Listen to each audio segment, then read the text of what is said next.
Hello, and welcome to Let's Talk About It. This is your host, Taylor, and today we are having a guest who I have been wanting to have on the podcast for quite a while now, so I'm so excited, and as y'all know, I love talking about things that are a little bit taboo, things that don't get as much attention mainstream, and wanting to just amplify and bring more light to the marginalized communities, to the groups of people that are often afterthoughts. And so today we are going to get into disability activism, disability justice, and could not be more freaking pumped to have Melissa Blake on the podcast today. She's a freelance writer covering relationships, disability issues, and pop culture. She's written for CNN, Washington Post, Glamour, Cosmo, New York Times, Health and Good Housekeeping, and a bunch of others. She's amazing to follow on Instagram. Major fan of SVU, which I'm right there with you, girl. And I really hope to continue doing more episodes like this.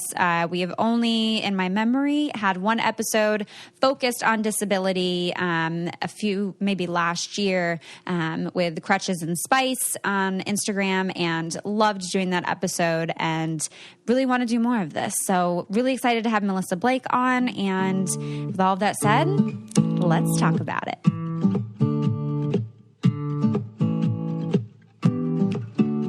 All right. So welcome to the show, Melissa. Thank you so much for being here. Well, thank you so much for having me. I'm so excited to be here and to talk about disabilities, something that I don't think people talk about enough. Yeah. Which is why there's so many misconceptions and so much ableism and just so many, issues that we need to talk about. Yeah, absolutely. And I'm super, super pumped to get into all of this today, because you're right. It's not something that gets talked about a lot. It's something that a lot of people feel a ton of discomfort around. And I'm wondering if we can start off just talking about the word disabled, because I know that just hearing me say that for some people might bring up discomfort. I know people listening to the podcast might be thinking, well, special needs, disabled, people with disabilities, the wording that we use, I think there's a lot of confusion around that for people. So wondering if we should just maybe start off with talking about the word disabled. And that's actually a really good place to start, because I think as a writer, I realize how important words are and how much meaning we attach to words. And it's interesting because I've had to unpack a lot of this myself as well, because I used to be one of those people that would say, oh no, I'm a person with my disability. But then as I grew up and as I became more comfortable being disabled, I realized, disabled it's not a bad word. Yeah. And in fact, I think I've seen people, and especially non-disabled people, go to such lengths to, find these euphemisms like special needs, differently abled. And that just they all make me cringe, because I think that it's a way for non-disabled people to be more comfortable. And they're not saying these words for us. They say, oh, well, I want to say, special needs because I don't want to offend. But by saying that, they're offending us. Yeah. So it's if they really don't want to offend us, they need to listen to us and actually realize that disabled isn't a bad word, and I am disabled. There's no getting around that. There's no sugarcoating it. And I think if we start at the point of realizing that disabled is not a bad word, I think then we can start to really have these conversations surrounding disabilities, I think, and not in a way that is harmful. I think if we have these honest conversations, starting from the point of, disability isn't a bad thing. It's not, something to be ashamed of. Because I had so much internalized ableism, and I think that's when you absorb all the stereotypes and prejudices that society has about disabilities. Yeah. And I'm still working through that myself. And I think if I can kind of be an example, for other people, I think it will make non-disabled people more comfortable and more able to, talk about these hard things. Yeah, totally. Well, I think because when folks are shying away from using the word disabled, they, like you said, are centering their own comfort because they're scared of offending, but then that implies that there's something offensive about acknowledging or identifying like a disability. Right, exactly. And I think another big part is when they don't, a lot of people say, "Oh, I don't see a disability," and that really bothers me, because like if you don't see my disability, not only are you kind of ignoring a big part of my identity, but you're also allowing yourself to ignore ableism, and that doesn't help anyone. I mean, that just perpetuates more ableism when you say, "Oh, you're not disabled." I am disabled, and I think there's nothing wrong with that, and we need to realize that. And I think you can't change what you don't acknowledge. And so, if we want to change ableism, we need to call it out, and we need to not kind of turn a blind eye to it. Yeah. And I don't know if that makes sense. Yeah, no, definitely. Well, and I'm wondering, I love that you're so open talking about the ways that you've internalized ableism, because I think that there's so much that we internalize from our culture. I never realized it. Like, I never realized, like, and it's something like, it's insidious too. Like, it's little things. Like, I would think like, oh, I don't look like everyone else, and I for a long time I thought that made me, not as worthy as other people, and I didn't realize, like, until the last few years, that like that's because I was like looking at myself through the non-disabled lens, and just in general, through society's toxic beauty standards that we have. And I don't think I'll ever come to a place where I 100%, don't have some sort of internalized ableism that I'm working through. And I think it's okay to acknowledge that. I think I think it's, for me, I guess, I think it's important that disabled people acknowledge that. Because, like, I never want to be, like viewed as, like, a perfect example of a disabled person. Because I think a lot of times, and I don't know, like, this is, excuse me, like inspiration porn. I don't know how much you've heard about that. Like, a lot of times non-disabled people have this idea that disabled people are so inspiring, just for living our lives. And I think that's really harmful, because, like, I always say, instead of saying I'm inspiring, why don't you join us in this fight? Yeah. So I don't always have to be, strong. And so I don't always have to, make sure that building is accessible, or, make sure I can get places, I think.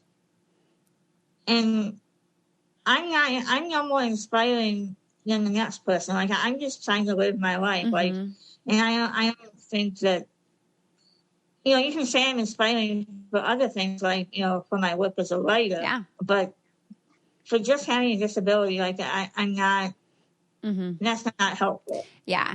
Well, and it's very interesting to see when that comes out in folks, because to say that someone is inspiring, right, because they are disabled, that underlying inspiration is coming from this place of like, wow, like, it's so brave of you, or it's so courageous of you to move through life like this. And if that's the case, then you understand that there's some kind of oppression, or that there's some kind of inaccessibility. So that is what you should be looking at, not like, wow, this person is so strong and so inspiring. It's like, well, hold on. If you see that I'm having to deal with all this bullshit, then how about you help me not have to deal with it?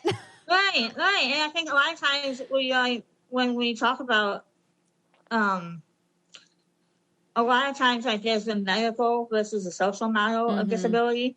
And like with the medical model, it's, changing the disabled person, either like through physical therapy or surgery, to adapt them to society, whereas a social model identifies that society is really inaccessible. And so then it changes the society to adapt to the disabled person. And so I think it's really important that we realize that disabled people aren't the problem. Like, there's nothing inherently wrong with them. I think it's society that is the problem. And there's so much that we need to fix, like physically, accessibility wise, and in people's thought process and the assumptions about disability. So I think a lot of times people say, "Oh, you've overcome your disability." And one, I'm not really going to overcome it. Let's just be real about that. Like, unless there's some, huge advancement in science, I'm always going to be disabled, and I'm okay with that. In fact, like, so why don't you look to overcome like your ableism and all these problematic things in society? And people are always interested when I say, because they always say, "Well, would you choose to be able to walk, or would you choose not to be disabled?" And like, honestly, if I had the choice, I don't think I would want to be non-disabled. And that makes people uncomfortable, like a lot. Like they can't believe that I would be comfortable in who I am. And I always just say, like, well, this is all I've ever known. Like, this has been my life for 40 years. Yeah, happy belated birthday, by the way. Yeah, thank you. The big 40. I still don't know how I feel about that. Yeah. But I think I always say, like, this is the only life I've ever known. And so, like, and I've worked really hard to kind of get to a place where I'm proud of my disability. And that also makes people uncomfortable, too. Yeah. Because they don't think the word, pride and disability belong in the same sentence. But they do, and I think it's important to show that. Yeah. Well, it's, in a sense, I mean, I interpret that as, like, you are proud in who you are, and, like, part of who you are is your disability. And so being proud of all the work that you've had to do to unpack these things like ableism. I mean, I love that you acknowledge that is kind of like a forever thing, because I think with so many things, for me, even my internalized anti-Blackness, my internalized anti-fatness, my internalized ableism, all of those things, because they are so prevalent and insidious, as you said, within our culture, within our society, it's always going to be brought up for us, where we hopefully at some point have the awareness to then say, oh, wait, let me unpack that. I actually know better than that now. And so how do I reduce that? Right. Exactly. Exactly. I think it's, I really try, like, to come to it for myself, at least, to say, it's okay to, have these, internalized ableism feelings, but what are you going to do with that? Like, how are you going to work through that? And how can I, kind of make it better for the next generation? Yeah. Especially of disabled women. Yeah. All right, we're going to take a short break right here. As many of y'all know, I am in the process of moving into my house, and the only way that I have been coping with this is through masturbating. And one of my favorite things to help me be able to do that is through using Dipsy, which, if y'all listen to the podcast, you already know is an audio app full of short, sexy stories that are all designed to turn you on, and they really just help, like, relax you. It's really just fantastic. Okay, it's helping me out a lot, and I have a feeling it will help you out as well, whether you are looking to get into some sexy time or just looking to, like, relax and wind down, because I also have a wellness sessions section where I have all these different, like, sensual bedtime stories and soundscapes to, like, just help you relax before you drift off. So if you are finding, like, you're having difficulty, like, sleeping, this can just help, just, like, chill, sexy vibes. And I'm all about the chill, sexy vibes, like, plus maybe throwing a little bit of dirty talk, just, you got to release sometimes. So for listeners of the show, Dipsy is offering an extended 30-day free trial when you go to dipsystories.com/Taylor. That's 30 days of full access for free, like, absolutely free. 30 days. That's a lot. That's like, you could listen to a lot of sexy stories in 30 days, all for free. So be sure to go to Dipsea, DIPSEA, stories.com/Taylor. Again, that's dipseastories.com/Taylor. Go get your sexy, sensual, chill, relaxing vibes on and have some like soothing loveliness in your ears. I have a feeling you will love it. And with all of that said, we can now get right back to the show. How have you found, has psychotherapy been a part of your life? And if so... That's really interesting. My father died from suicide in 2003. Mm-hmm. And so I started counseling shortly after that, to work through my grief. And, I don't know if we'll ever truly work through all of our grief. Yeah. But I was in counseling for 16 years, and it's interesting because I went initially just about my grief. Mm-hmm. But then as I was talking, and I went through a few therapists, and I eventually found one that I really connected with. Mm-hmm. And then I started actually talking about like my disability. And so it's interesting to think, I started counseling for one reason, and then in the process of talking and just, processing, I was able to process a whole bunch of other things related to my disability, like, how I felt so different, how my life trajectory has not been the same as people my own age. Mm-hmm. And I had a lot of shame about that for so many years. Like, I used to think, like, especially as a teenager, and I know, teens always, struggle. But I always thought, like, why can't I just be like, my friends? Like, why can't I just, why do I have to, be in the hospital and, spend my summers, at the doctor's office? And so I think it was only in the last, like, 5 or 10 years that I actually started to process these things and really think about kind of how my disability has impacted my life, good and bad. And it's not all good. And in fact, I'm almost done with my book proposal. And I talk in there in the introduction, I say, this book, I'm not going to paint a rosy, perfect picture of disabilities because it's not all sunshine and rainbows. Mm-hmm. It's not all, those inspirational videos that you see of, disabled people overcoming, and I hate that word, but overcoming, adversity. I think a lot of it is difficult and frustrating, and a lot of it, I do get angry, like I do get frustrated, and I think it's okay to talk about that. So I think if we can realize the good and the bad, I think it will really help to change the narrative about how we view disabilities in this country. Yeah. I'm going to take a guess here and tell me if I'm wrong. My guess is that one of the maybe top bad things in your experience of being disabled is how ableism has influenced the medical care, your social interactions, all of the stigma that comes from ableism on like a structural and societal level. I'm guessing that that's the bad. Yeah, it is. People make a lot of assumptions about me, even before they met me. And I think a lot of times they don't understand that, like, I am, how do I say it? Like,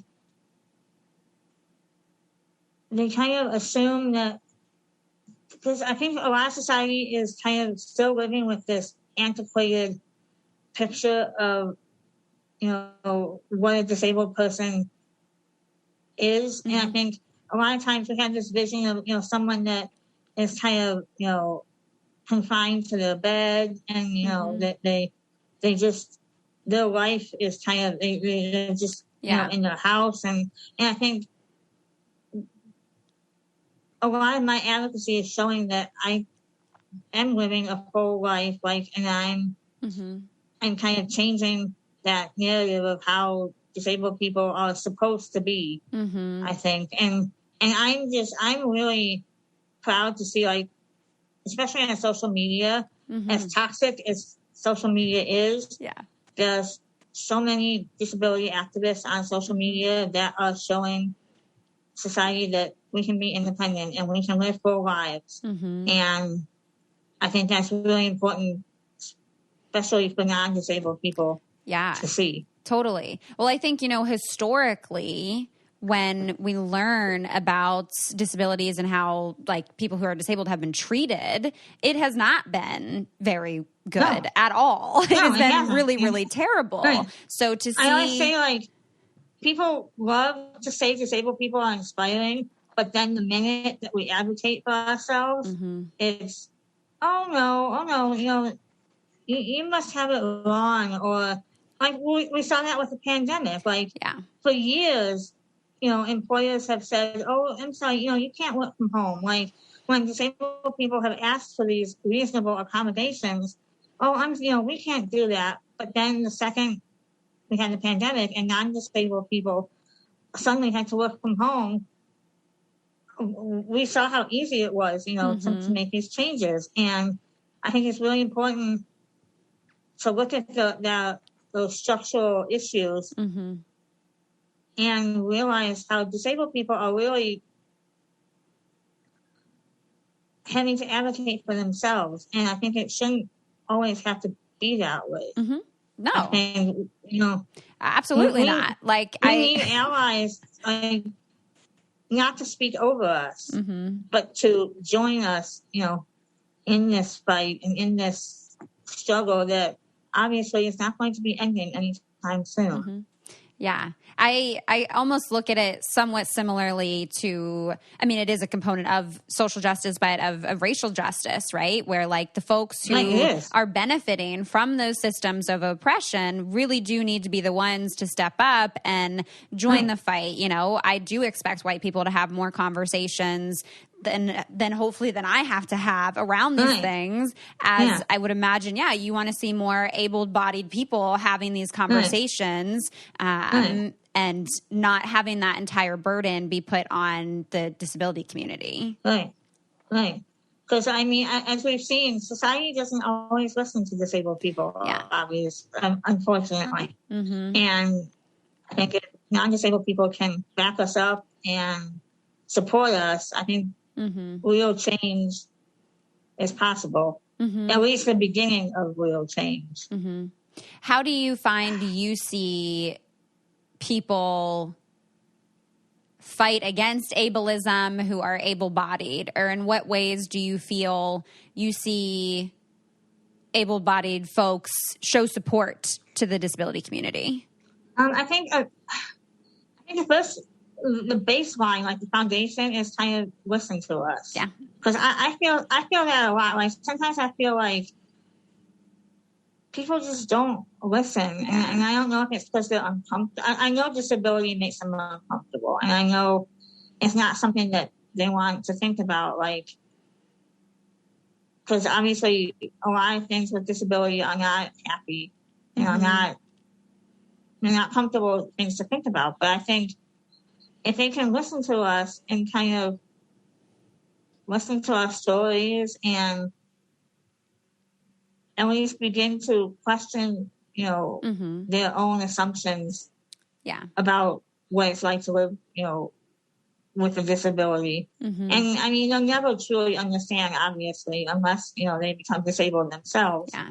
But at least if we start from a foundation of, like, understanding, then they can actually go out into the world and sort of advocate, for accessibility and those types of things. Yeah, that makes a lot of sense. And in part, it makes me feel slightly sad because that is, like, in a way, a bare minimum. Like, someone should listen because you are human. A lot of times, like, disabled people would make us feel like we should be so grateful for what society should already be doing. Yeah. So, like, why should I be grateful that you put an elevator in your building.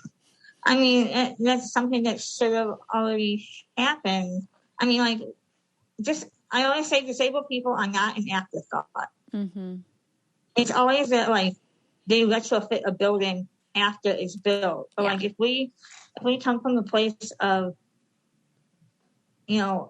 including disabled people and making them a part of, something like the design of a building, then disabled people will not be an afterthought. Mm-hmm.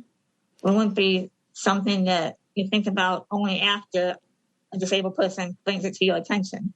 Mm-hmm. Yeah. Well, and like you said, kind of before we started recording, which I think is a great point to bring up here, is that like anybody could become disabled at any point in their life. And like, I mean, already we should be considering these things because there is a large portion of our population who does have to navigate these things.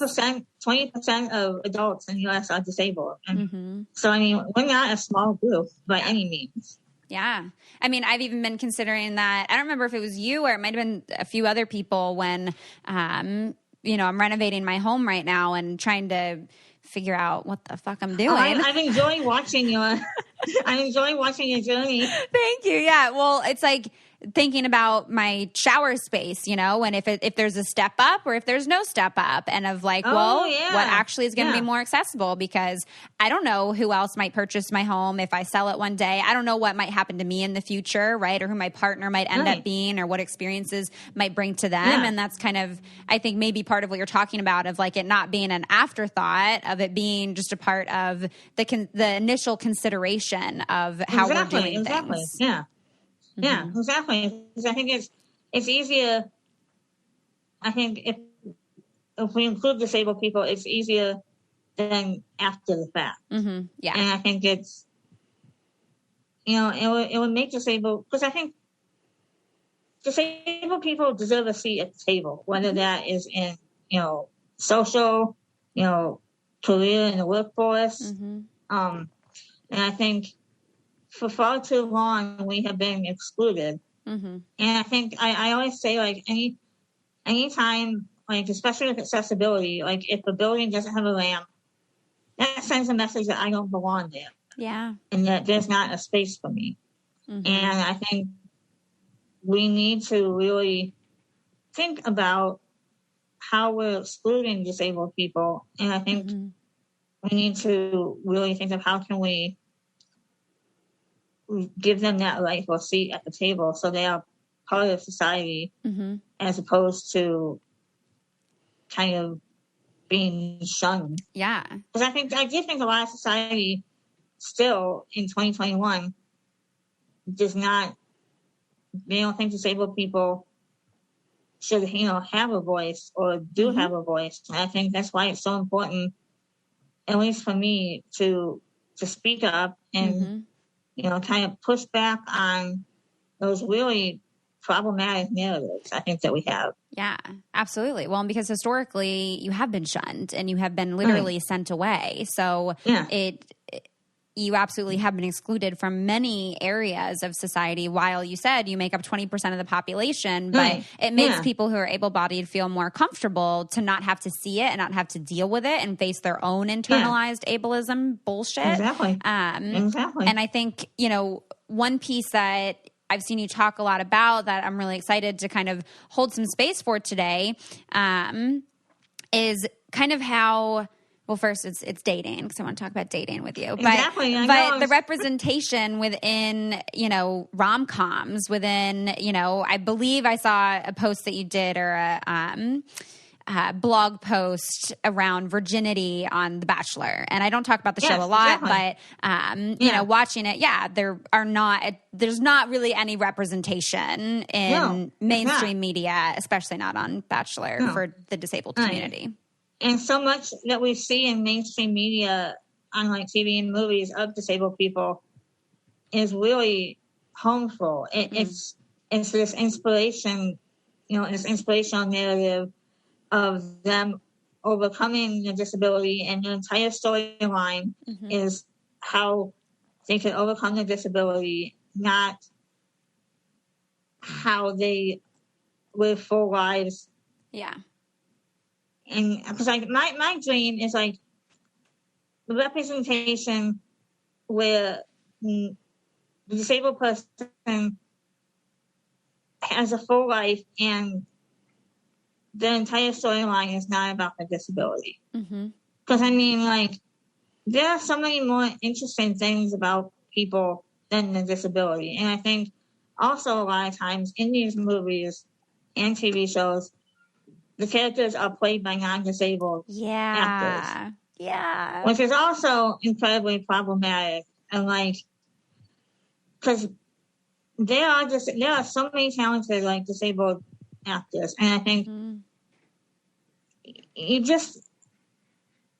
a non-disabled actor playing a disabled person, they don't understand the nuance. They don't understand disabilities. I mean, I think that they can't be authentic in, representing disabilities. And yeah.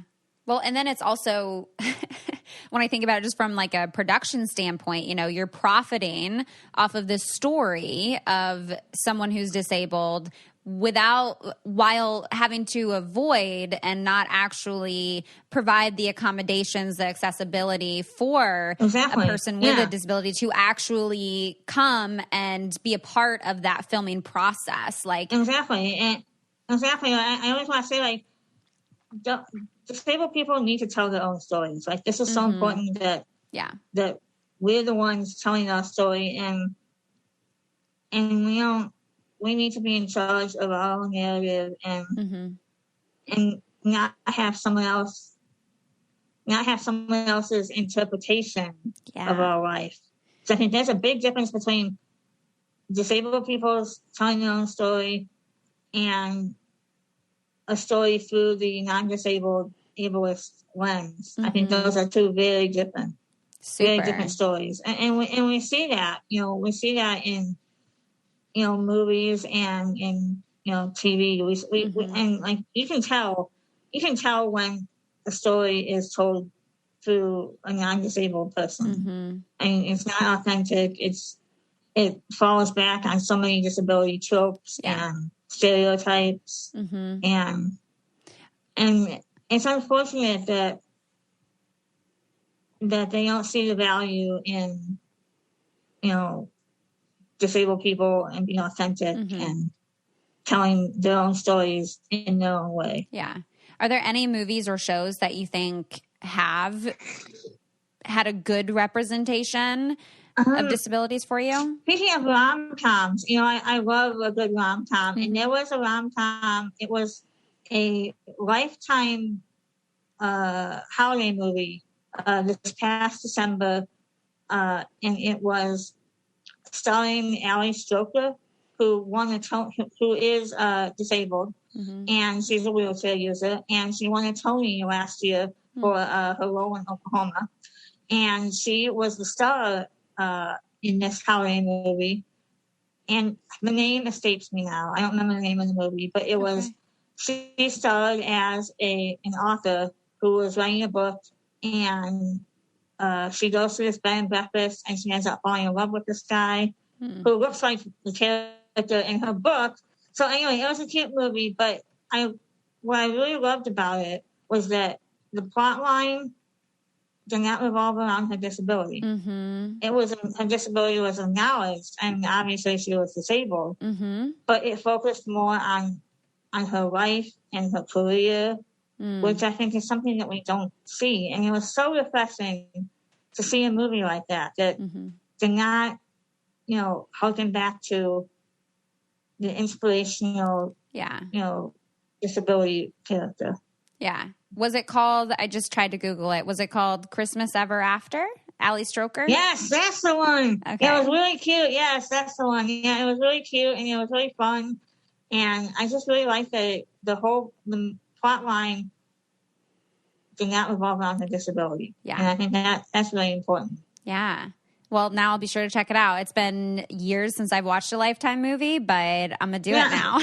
I do love a good rom-com too, even if sometimes it's just to like point out how like terrible the messaging is. It still is entertaining. Yeah, horrible. Like there's horrible messages. And I think also with Christmas Ever After, you see a disabled person actually, harkening back to dating, you see them actually having a romance and having relationships. And I think so much, like, we assume that disabled people don't want to have relationships and, don't have relationships. And I think it's important to kind of see that, I think.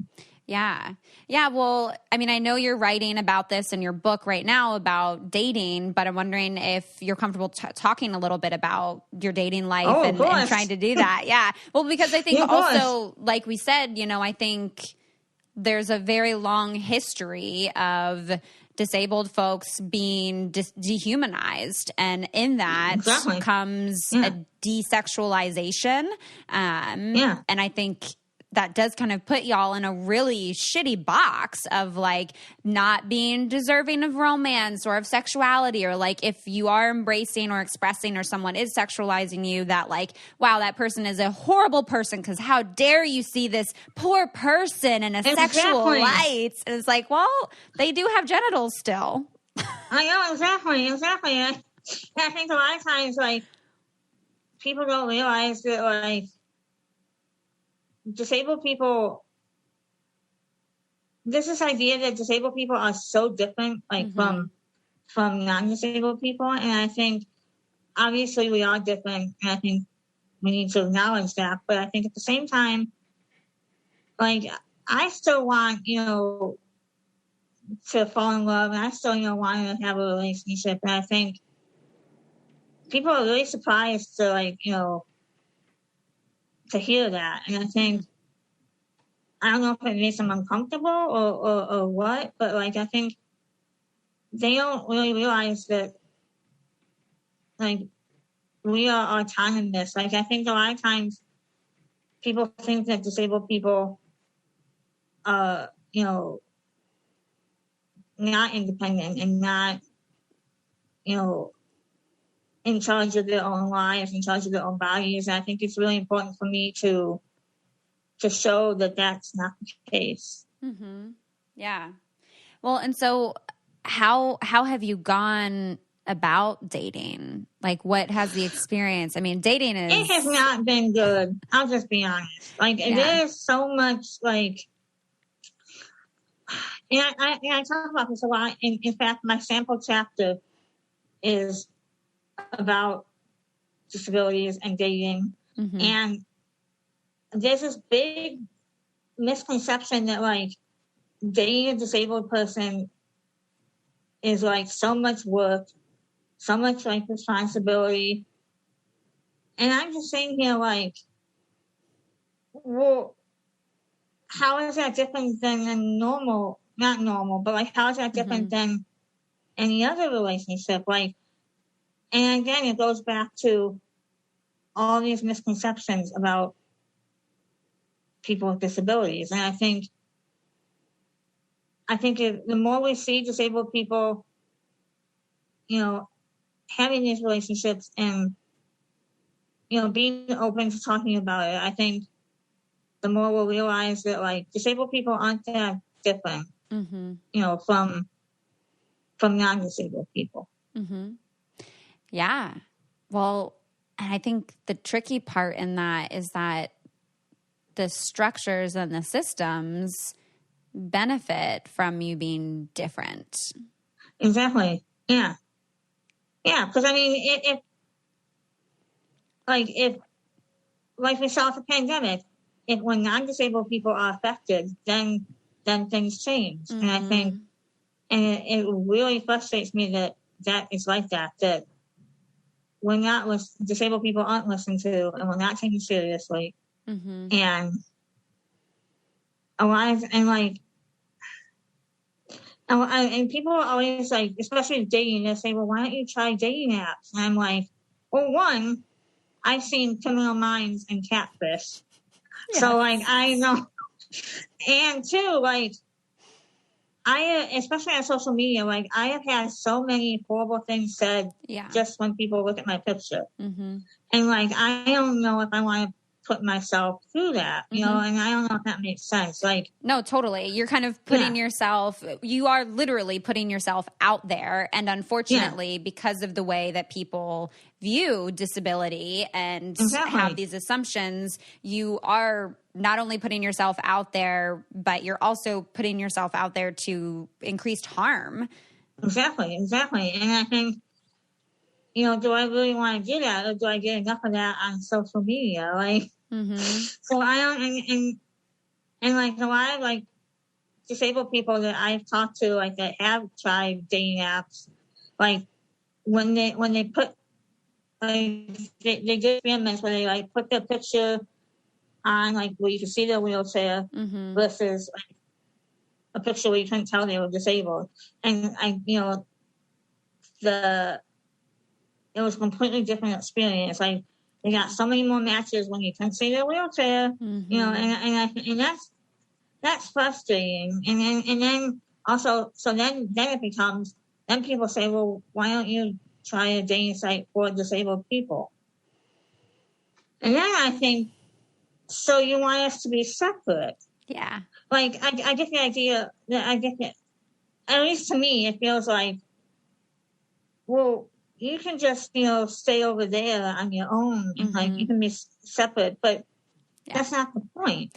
The point is to be included and kind of not separate. Yeah. It's a form of so I have like a lot segregation. Of feelings about, and people are always like, well, why don't you date a disabled person? And I like, of course I would date a disabled person. And I know their intention is good. They mean that you could relate to this person. But the underlying assumption is, oh, well, you know, just date a disabled person because, you know, that's... And see, again, I wrestle with my own internalized ableism, where, of course, I would date a disabled person, but when they say that, I feel like they're saying, you know, just stay separate, you know, from the general dating population. Yeah. And so I'm still wrestling with a lot of those issues, you know, myself. Yeah. Yeah, because it sends a little bit of a message of like, no one's going to date you that's worthy. not disabled. Yeah. Yeah.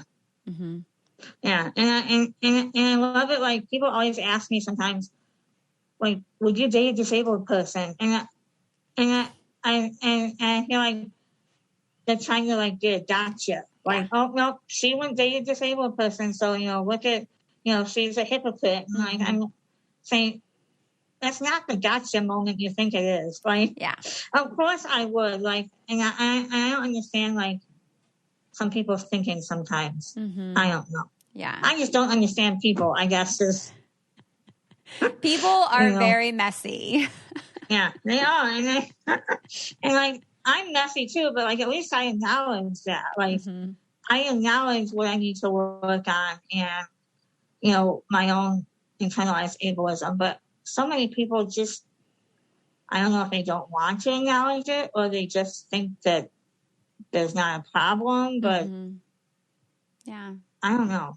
Yeah, well, I think a lot of people ignore it, and I think it doesn't become something that they value or that they really take a look at until it hits home, until it's someone they know, until something happens with them, to where they get a glimpse into that. I mean, I've literally worked with clients on this where, like, you know, they get injured in some way, right? And they can't use their body how they typically would. And like the anti-fatness, the ableism that comes up is like, hold on, we got to unpack this. Like, I know, exactly.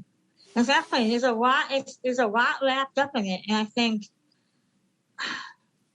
I always say that like I'm on a journey. Like I don't think I'll ever arrive at a place where I can say, okay, you know, I'm fully worked through all these issues and, you know, I'm good now. I don't think I'll ever, you know, arrive at the destination. I think I'm always going to be on this journey of processing and working through issues and, while at the same time trying to nudge the rest of the population and the rest of society to kind of, work through their own issues as well. Yeah. Yeah.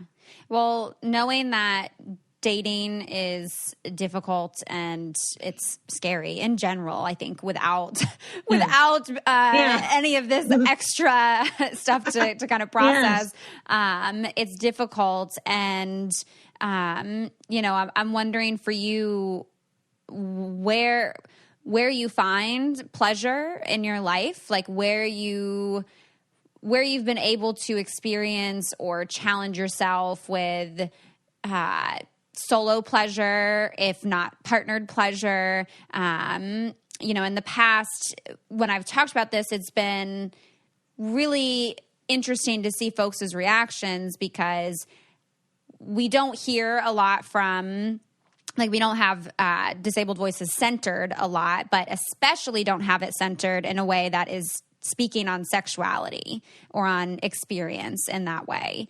Exactly. So it brings up a lot of discomfort for people, which is in part why I like to talk about it. It does. And I think the topic of, like, just sex in general is taboo. And I think, I know, and myself as well, like, I still, sometimes get uncomfortable talking about that too. So I think, and I think,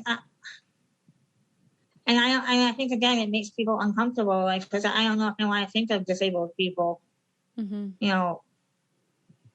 as autonomous, in charge of their own body. And I think, I don't know if that scares them. Like, I don't know what their hang up is with that. And I think,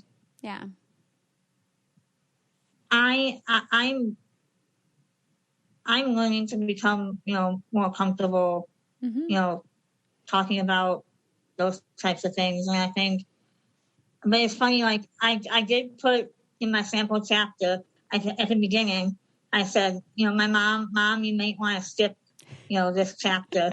Because I think, and just, to be funny, and I thought my agent was going to take it out, but he left it in there. So I'm like, Mom, you might want to skip this chapter. And I don't know if it's just why we have so many hang-ups. Like, and I don't know. I don't know if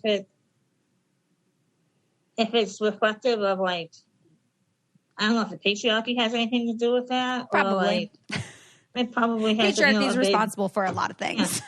I know, and I think it does, because I think once empowered women have a lot of power, and I think that scares a lot of people. Yeah. And I think, and I think disabled people, I know I have been conditioned to be, docile and, not rock the boat and kind of go along with it, even, if I don't agree with it, and to kind of be agreeable. And obviously I'm not that way. Like, I'm going to speak up, like, even if you don't want to hear it. Like, I'm going to, I'm going to tell you, how it is. And I think that can be a lot for people. But it hasn't stopped me, like, as much, because I've gotten a lot of pushback online. And you think that would, like, for some people that might deter them, might make them less likely to speak up. But, like, that just kind of drives me even more to kind of be more vocal and to speak up even more. Yeah. And I don't know if you saw my viral tweet from a couple of years ago.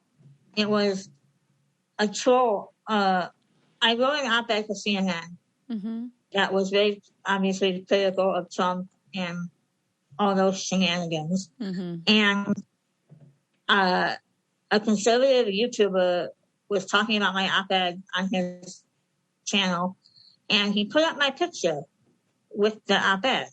And so I was reading all the comments, And number one, you shouldn't read the comments. Yes, rule number I should one. have known better, but I read them anyway.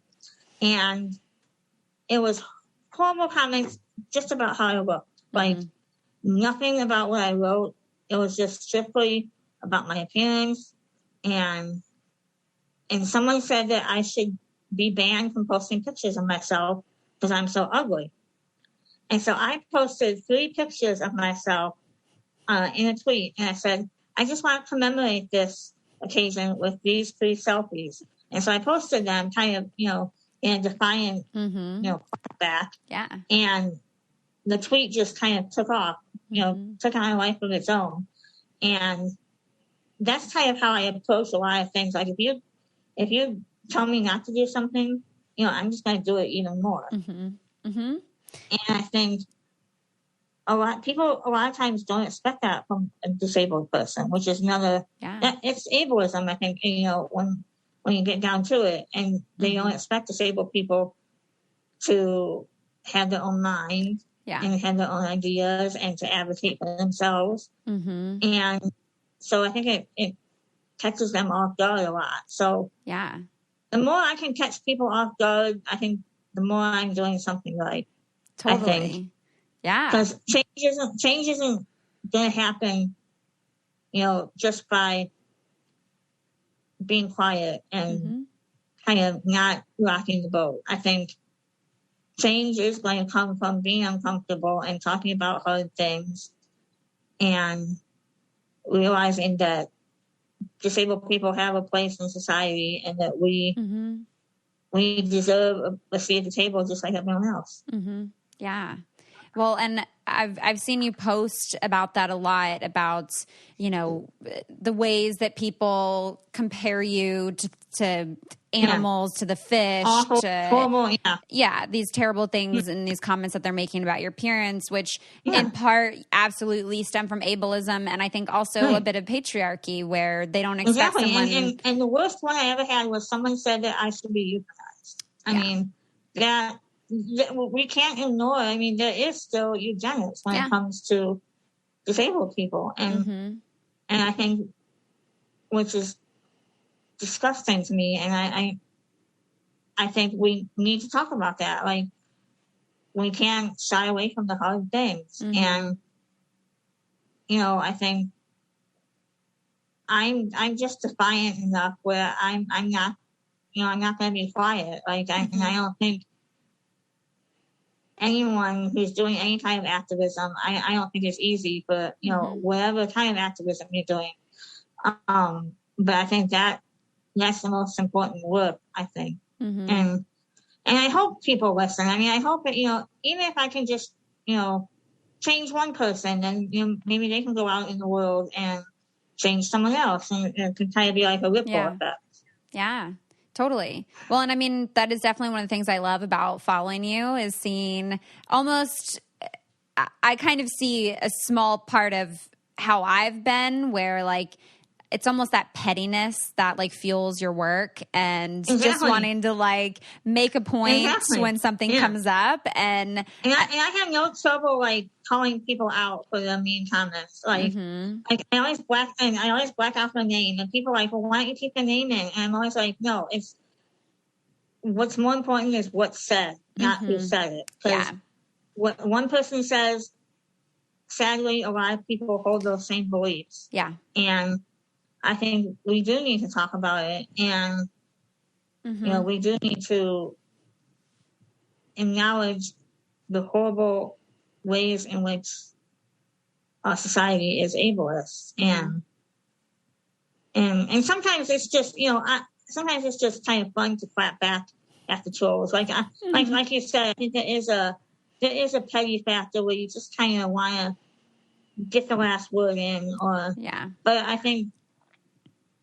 And stand up for yourself too. I think, and because I think it is, and I wish more people.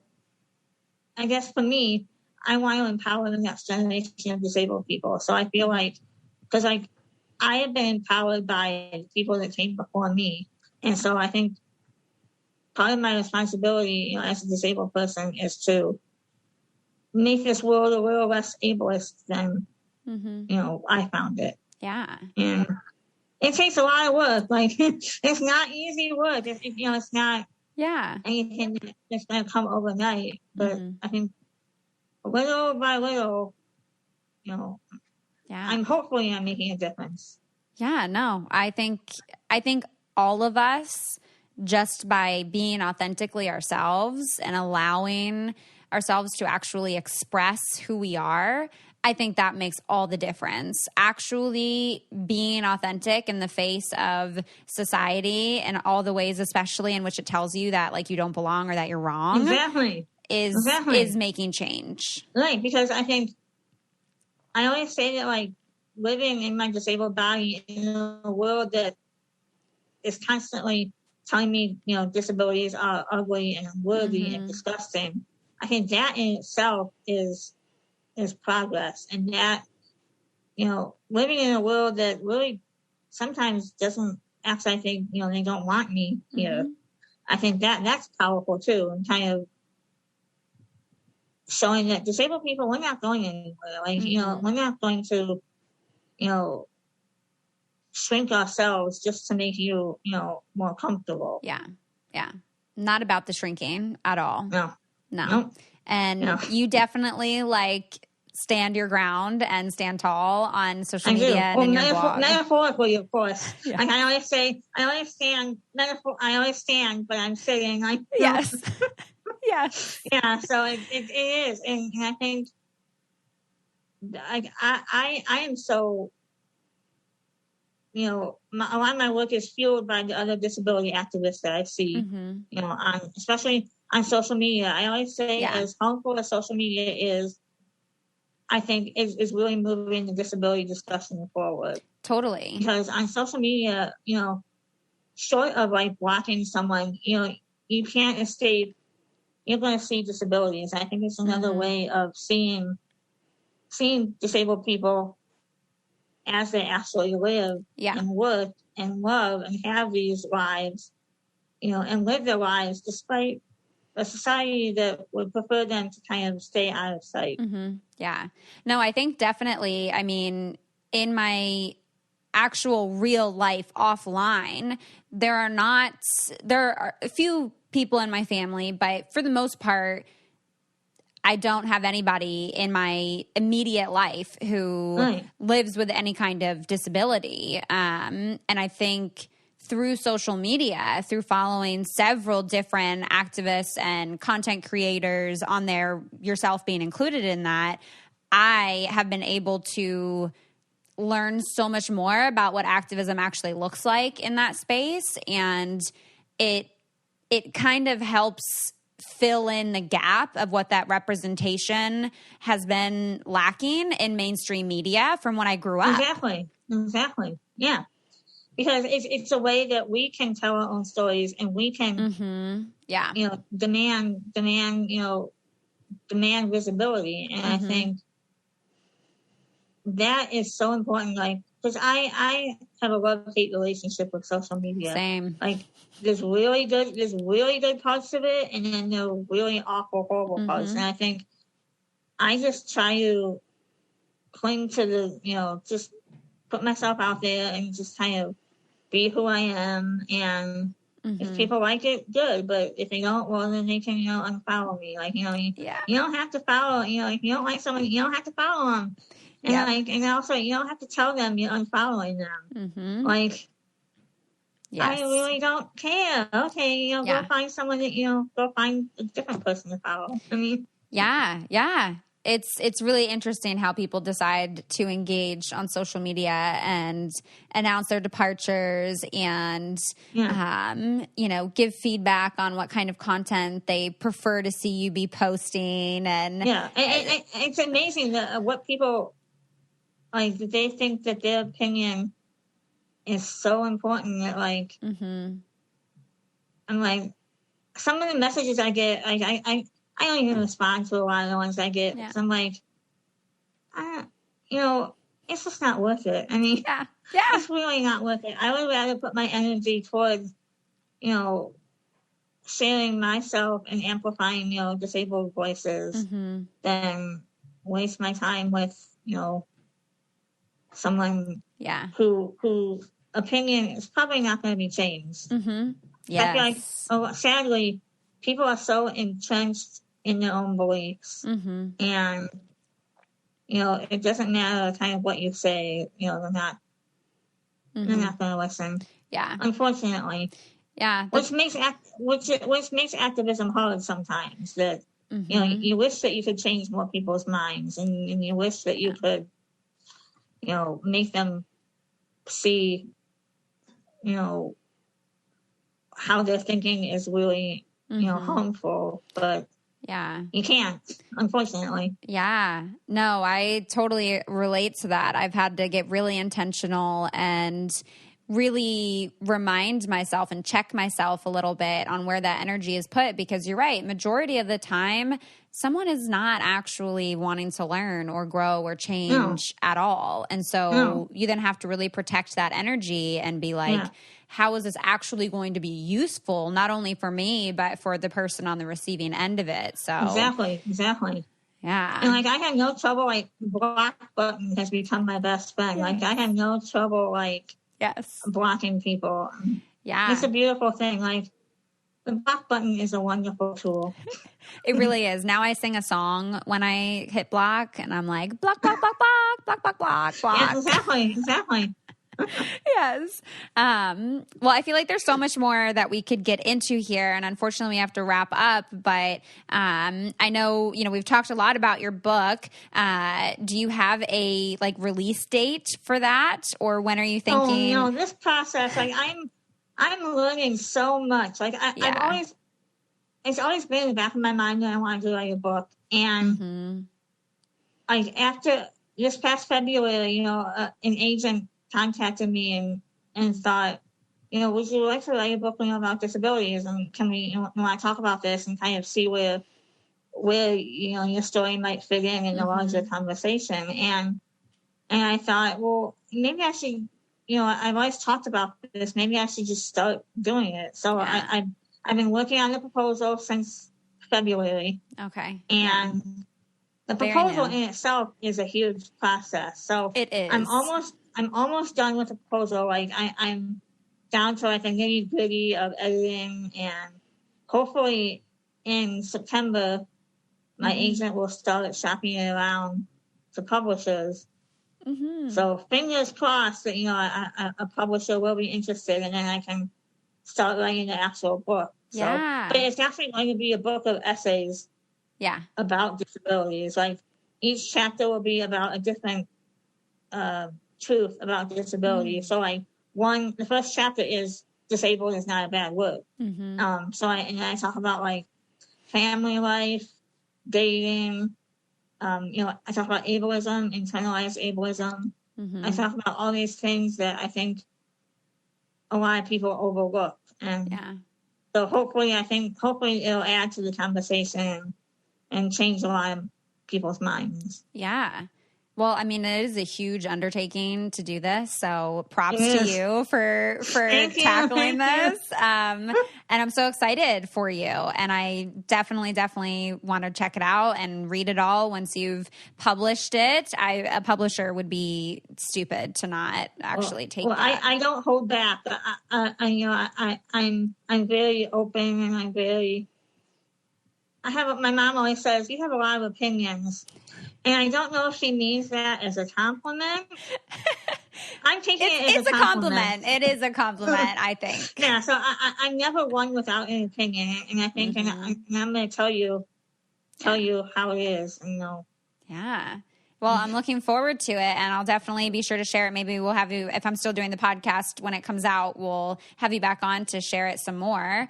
Thank you. Can you share a little bit of kind of where people can find you? I know you have your blog, you have your Instagram. Yes, if you go to my Twitter is at Melissa Blake, and my website's on there, and you can follow me on Instagram at Melissa Blake 81. And I'm always on social media. I sometimes I feel like I spend too long on there, but I mean, it's part and parcel of kind of, getting a message out and sharing your story. So yeah, definitely. Well, thank you so much. I'm so glad that we finally got to connect. I feel like I see your stuff all the time, and I'm like, oh, there she is watching SVU. Okay. Like, I know, me too. I see it, and I like that. I like that I can talk about the serious things, and then I can talk about pop culture. I think it's important that we're able to do both. Definitely. Well, thank you so much for coming on the podcast. We'd love to have you on again. And just thank you so much for all your energy and time. Thank you for having me. Yeah. All right. That does it for today's episode. Thank you so much for making it all the way through and keeping your ears, your hearts, and your minds open.